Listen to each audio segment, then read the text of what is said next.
მედიაში ვრცელდება ინფორმაცია, რომ ოკუპირებულ აფხაზეთში ოჩამჩირის პორტში რუსეთის სამხედრო გემი Project 22870 გაჩერდა. სატელიტური ფოტოებიდან ჩანს, რომ გემი 28 ივნისს ნოვოროსიისკის პორტში იყო გაჩერებული, ხოლო 4-5 ივლისს ის უკვე ოჩამჩირის პორტში ფიქსირდება. მიუხედავად იმისა, რომ გემი სამაშველო ნავად კლასიფიცირდება, მისი გამოყენება სამხედრო მიზნებისთვისაც არის შესაძლებელი და მას სარაკეტო სისტემების გადაზიდვისთვისაც იყენებენ. გასული წლის 5 ოქტომბერს ოკუპირებული აფხაზეთის ეგრეთ წოდებულმა პრეზიდენტმა ასლან ბჟანიამ განაცხადა, რომ რუსეთი ოკუპირებულ აფხაზეთში მუდმივ სამხედრო საზღვაო ბაზას განათავსებს. ბჟანია ამბობდა, რომ რუსული სამხედრო ბაზა ოკუპირებულ ოჩამჩირის რაიონში უახლოეს მომავალში განთავსდება და ეს გააძლიერებდა როგორც რუსეთს, ისე დე-ფაქტო აფხაზეთის თავდაცვის შესაძლებლობებს.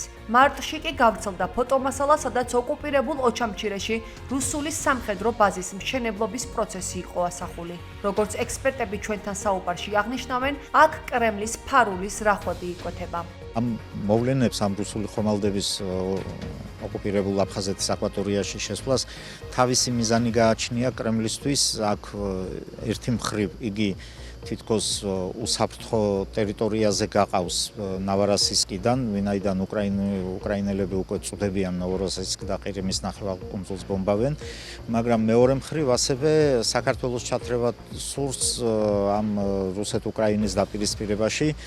კერძოდ საერთაშორისო სამართლით და თვითონაც უკრაინისთვის ოკუპირებული აფხაზეთი საქართველოს განუყოფელი ნაწილია და მის ტერიტორიას შეადგენს და თუ უკრაინა გამოიყენებს უკვე ამ ხომალდების საწინააღმდეგოდ თუნდაც დრონებს და არა ბალისტიკურ რაკეტებს, მათ გასანადგურებლად გამოდის, რომ იგი დაბომბავს საქართველოს ტერიტორიას საერთაშორისო სამართლით. თუ გავითვალისწინებთ იმას, რომ უკრაინის უკან დასავლეთით დგას პრაქტიკულად მთლიანად, ავტომატურად საქართველოს მთელს დასავლეთს დაუპირისპირდება და ესეც კრემლის ერთ-ერთ მიზანში ჯდება, რადგან საქართველოს დატოვოს იზოლაციაში და შემდგომ უკვე ადვილად დაეპატრონოს მას.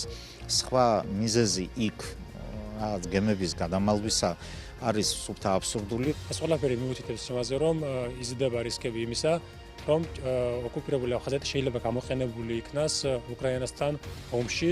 ჩვენ ვნახეთ ერთ-ერთ გადაცემაში, როდესაც ერთ-ერთი სამხედრო ანალიტიკოსი რუსულ გადაცემაში პირდაპირ ამბობდა, რომ ჩვენ უნდა გამოვიყენოთ ეს ტერიტორია უკრაინასთან ომში და ასე ვთქვათ დასავლეთის სხვა ხომალდების საწინააღმდეგოდ. ამიტომაც ქმნის საფრთხეს, ეს არის ჩვენი ტერიტორია და ჩემი აზრით და ყველას ადგილობრივების შეფასებით ძალიან სარისკო სიტუაცია იქნება